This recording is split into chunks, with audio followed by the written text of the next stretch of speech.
Hey everybody, it is Mike from Baltimore Rides here, wrapping up Wednesday the 7th of February. We are already into month number 2, believe it or not, and not a bad start to February, all things being equal. Tonight was probably the best night of the week so far. Not saying a lot, but still, over 150.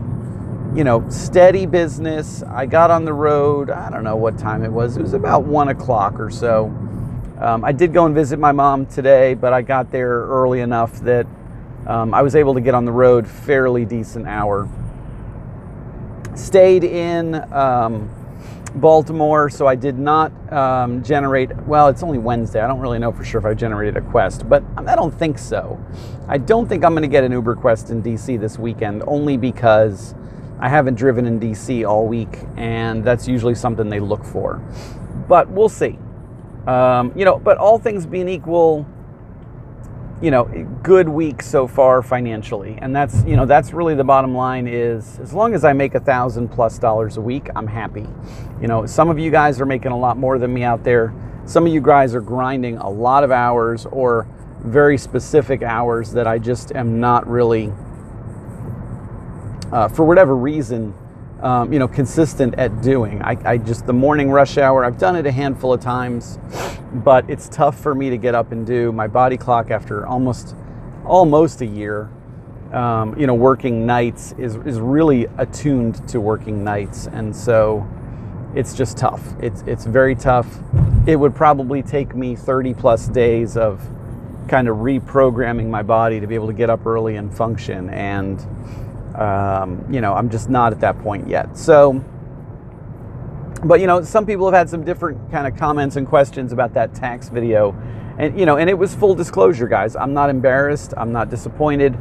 I'm very happy with the numbers I put up for the, whatever it is, 7 months, especially given the fact that, some of those months were very difficult for me, given what was going on, with my daughter at one point, with my mom and her Alzheimer's. I got to make a quick U-turn. I missed my exit. A lot of stuff going on the last quarter of the year. You think about, October, November, December, fourth quarter, so to speak. And just a lot of outside things going on that pulled me in different directions. My daughter's suicide attempt was a huge hit, really knocked the wind out of me for several weeks, emotionally and also financially. And then, we rolled right into holiday season and kind of the beginning of what I would call the winter Uber season. And then in December, my mom showed up and I had that drama going on. So, fourth quarter, guys, was probably my toughest quarter with Uber. I wasn't really a big fan of August, and August felt sluggish at times, but not nearly as inconsistent as the winter months have been. So, all things being equal, I'm very happy with the numbers I put up for the 7 months I've been driving. Brand new to this industry, brand new to driving with Uber, and really the majority of 2017 I was not using Lyft. Now Lyft has taken off and done really well for me since the new year, really since, Christmas when I started using it. And I'm very happy with Lyft. Actually, predominantly my money is in Lyft tonight. It's like 110 with Lyft and, like 40 something or 50 something with Uber. So I am very happy with Lyft. I'm, getting more and more confident with Lyft. And, my only frustration with Lyft is that the power driver bonus is a little bit more tricky to achieve. And I was talking to somebody on Facebook the other day who posted that they hit the 345, the highest level, which is 55 peak hour trips. Now, I said to him, how the hell do you do that? I mean, how do you do 55 trips in 1 week during peak hours? And he said you do, 2 to 3 every peak hour during Monday through Friday, which means 2 to 3, between 7 and 9 a.m. and 2 to 3 between 6 and 8 p.m. So you're working either a split shift where you're working the morning and then you're working the evening, or you're working a long day through. And then he said you grind Friday and Saturday to make up the remainder. And I don't know. I mean, it's possible. But to me, the reality is 2 Lyft trips per hour is about the average. Now, if you're in DC and you get a pool ride, maybe you call it 3 per hour, but those pool rides can be timely. They can really eat up the clock. So the weekend is better because you have a 5-hour block in the afternoon with Friday, and then you have a good 7 p.m. to 1 a.m. block on Saturday night. But again, 2 to 3 trips times 2 Monday through Friday. So that's 6 trips times, 5 days is, 30 trips if it really works. If it doesn't really work, let's call it 20 trips, 25 trips. And then that leaves you chasing 25 to 30 trips in 2 days. And I don't know how that math is possible. I really don't. Some people are doing it. And if you are, it's amazing. I don't know how it's possible because I'm not seeing those kind of numbers during peak hours yet. So, and I'd be content, like the week, whatever it was, a week or so ago, when I got the 140. I would honestly be very content with that number and then a Quest on top of it from Uber. And there's $240 right there. So, but it's getting these peak hour trips in the evening. 6 to 8 p.m. is kind of anticlimactic to me. I think if they're really trying to drive us to work during rush hour, why isn't it 5 to 7 p.m.? Why isn't it 4 to 7 p.m.? I mean, rush hour really starts around 4 p.m. and really it ends around 7 p.m. I mean, there's a little bit of spillover into 8 p.m., but not much. So to me, them putting it 6 to 8 p.m. is actually them kind of gaming the system a little bit to make it more difficult. And the same with a 7 to 9 a.m. morning hour. If you really think about it, most people need to be at work by 8. So the 9 a.m. hour, that 8 to 9 a.m. is kind of the slow part too. So, I think the brackets are a little bit wonky. But, all things being equal, I feel like I'm getting better. I feel like I'm getting back on the saddle. The new year has definitely brought better, more consistent numbers. My head's in the right place. All the stuff is kind of settling in my life. My daughter's doing a lot better.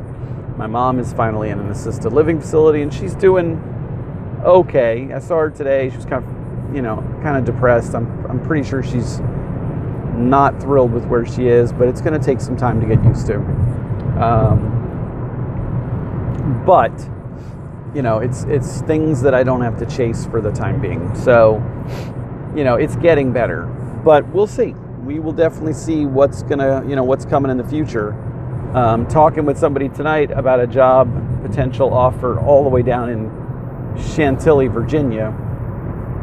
Got interrupted there, guys, but I was rambling anyway. But bottom line, I'm going to wrap it up here. It's been a good night.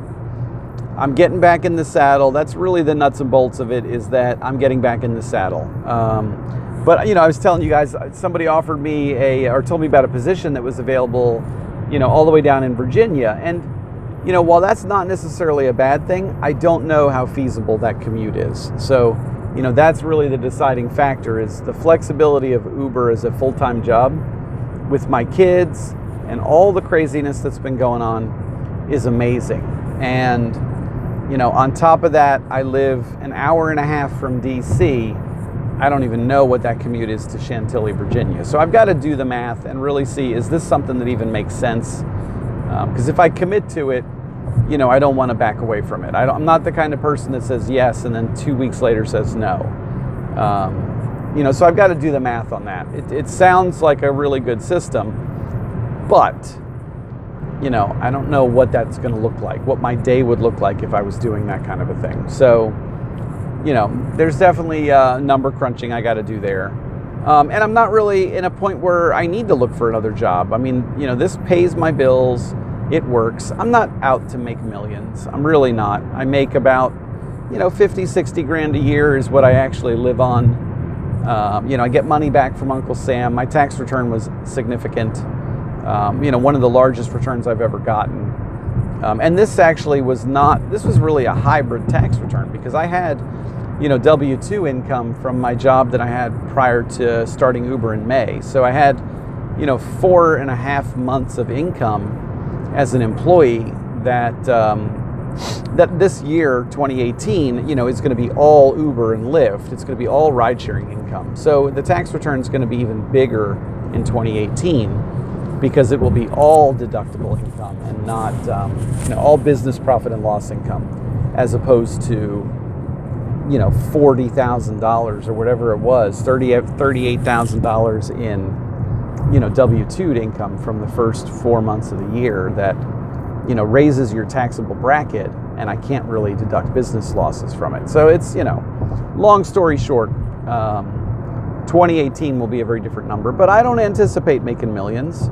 I'm very comfortable if I could do 50 to 60,000, and I think that's realistic. If I'm doing 1,000 a week, 52 weeks, that's $52,000 a year. If I can up the ante even just a little bit with either bonus, quest, or just improving my averages, then I can easily make that number 60,000. So, and then if I can even take it a step further and figure out how to get some referrals, figure out how to get some, some other stream revenue in. I've got some other kind of side projects that I'm thinking about.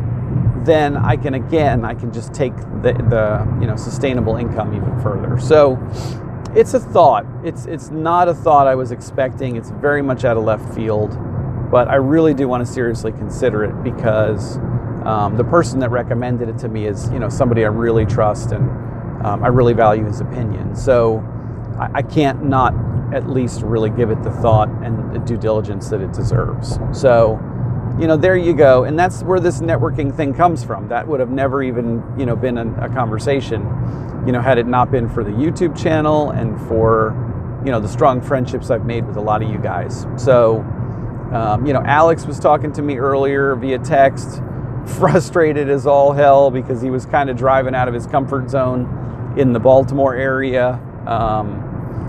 Maggie checked in with me today. She was asking me a couple questions. She's doing really well too. So, there's a lot of us out there that this year was our growth year.